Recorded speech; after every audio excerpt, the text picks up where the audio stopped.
আসসালামু আলাইকুম। রোজ ঝলমল দিন। তো আজও হেলথ সার্ভিস নিয়ে কথা বলার জন্য আসলাম। মন্ত্রী সাহেব, আপনি যতদিন না ডাক্তারদের ক্লিনিক ব্যবসা বন্ধ করতে পারবেন, যতদিন না ডাক্তারদের প্রাইভেট প্র্যাকটিস বন্ধ করতে পারবেন, আপনি সরকারি ডাক্তারদের কাছ থেকে আপনি কোয়ালিটি সার্ভিস পাবেন না। কারণ তারা তো তাদের ব্যবসার ধান্দায় ব্যস্ত থাকবে। তারা প্রাইভেট প্র্যাকটিস করলে এক একটা রোগীর কাছ থেকে তারা 400, 500, 600 টাকা পায়। তারা তো এই স্বপ্নের মধ্যে বিভোর থাকবে। ক্লিনিক ব্যবসা এবং প্রাইভেট প্র্যাকটিসের মধ্যে যদি কোনো ডাক্তার ডুবে থাকে, বিভোর থাকে, তার দ্বারা কখনো জনগণকে কোয়ালিটি সার্ভিস এনশিওর করা সম্ভব হবে না। তো মাননীয় মন্ত্রী সাহেব, আপনি ডাক্তারদের আগে প্রাইভেট প্র্যাকটিস এবং ক্লিনিক ব্যবসা বন্ধ করেন। ডাক্তারদের সরকারি চাকরি যে থাকা অবস্থায় তাদের ব্যবসা বন্ধ করেন। সরকারি ডাক্তার কোনো তার ব্যবসা করতে পারে না, স্বাস্থ্য সম্পর্কিত কোনো ব্যবসা। হ্যাঁ, সে অন্য ব্যবসা করতে পারে, রেস্টুরেন্ট করতে পারে, হ্যাঁ, হোটেল খুলতে পারে, মুদির দোকান খুলুক না, টমটম চালাক, অসুবিধা কি? কিন্তু ডাক্তারি সেবায় পেশায় থেকে ডাক্তারি স্বাস্থ্যসেবার সাথে সম্পর্কিত কোনো ব্যবসা, ক্লিনিক ব্যবসা করতে পারবে না, প্রাইভেট প্র্যাকটিস করতে পারে না। করলে পরে কি হয়? ডাক্তাররা জনগণকে কোয়ালিটি সার্ভিস দিতে পারে না।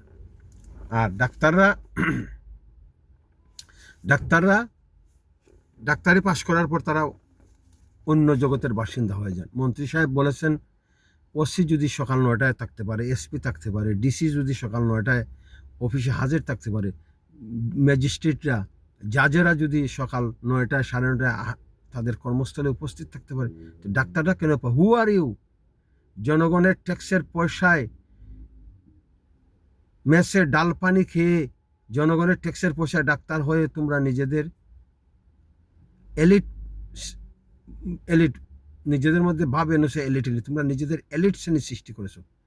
তোমরা হসপিটালে চিকিৎসা না দিয়ে তোমরা তোমাদের ক্লিনিক নিয়ে ব্যস্ত থাকো। তোমাদের ক্লিনিক, এটা সেলফ ক্রিমিনাল অফেন্স। এটা it's a war against the people's sovereign power, people's human dignity, human rights. It's a serious crime, criminal offense. Corrupt doctors must be prosecuted. They must kick out from the public hospital. তাদেরকে এইভাবে request করে আনা যাবে না। এদেরকে স্বচ্ছতা ও জবাবদিহিতার ভিতর রাখতে হবে। হসপিটাল ম্যানেজমেন্ট কমিটি গঠন করতে হবে, একবারে ডিস্ট্রিক্ট জাজকে অন্তর্ভুক্ত করে, ডিসিকে অন্তর্ভুক্ত করে, সকল জনপ্রতিনিধি, গণ্যমান্য ব্যক্তির, সাংবাদিকদের, প্রফেসরদের অন্তর্ভুক্ত করে একটা শক্তিশালী management committee, hospital management committee গঠন করুন, যারা হসপিটাল রেগুলার তদারকি করবে। এবং আপনি করবেন, স্বাস্থ্য সচিব করবে, ডিজি করার পাশাপাশি হসপিটাল ম্যানেজমেন্ট কমিটি। আমাদের নেতারা রাস্তায় রাস্তায় ঘুরে বেড়ান, জনগণের সেবা করবেন। আপনারা হসপিটালে যান না, দেখেন না ডাক্তাররা, নার্সরা, স্টোর কিপাররা কীভাবে জনগণকে নির্যাতন করছে, ওইখানে সেবা করেন। জনগণের দুয়ারে দুয়ারে গেছেন ভোটের জন্য, এখন হসপিটালে বসে থাকেন, দেখেন ডাক্তাররা কীভাবে নির্যাতন করতেছে জনগণকে।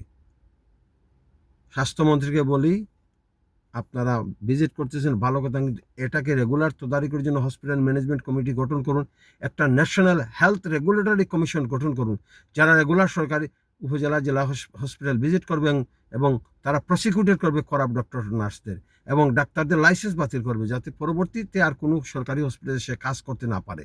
এবং তাদের বিরুদ্ধে ফৌজদারি মামলা হবে, এবং ফৌজদারি মামলায় তাদের বিরুদ্ধে তাদের বিচারের মুখোমুখি করে এদেরকে চাকরিচ্যুত করা দরকার। কোনো ক্রিমিনাল, কোনো ডিসঅনেস্ট, কোনো অদেশপ্রেমিক সরকারি হাসপাতালে ডাক্তার হিসাবে থাকতে পারে না। জনগণের সুবিরিয়ান জনগণ, founded People's Republic of Bangladesh, Bangladesh is not kingdom. জনগণের দ্বারা প্রতিষ্ঠিত প্রজাতন্ত্রী বাংলাদেশে ডাক্তাররা জনগণের সেবায় সবসময় থাকতে হবে। ডাক্তারদের, মন্ত্রী সাহেব, আপনি ডাক্তারদের পাঠান কমিউনিটি ক্লিনিকে, একটি নির্বাহী আদেশের মাধ্যমে আপনি ডাক্তারদের কমিউনিটি ক্লিনিকে পাঠাতে পারেন। তো আশা করি মন্ত্রী সাহেব আমাদের জনগণের সুবিরেন জনগণের কথা তিনি শুনবেন এবং স্বাস্থ্য খাতে বৈপ্লবিক পরিবর্তন আনবেন। জয় বাংলা।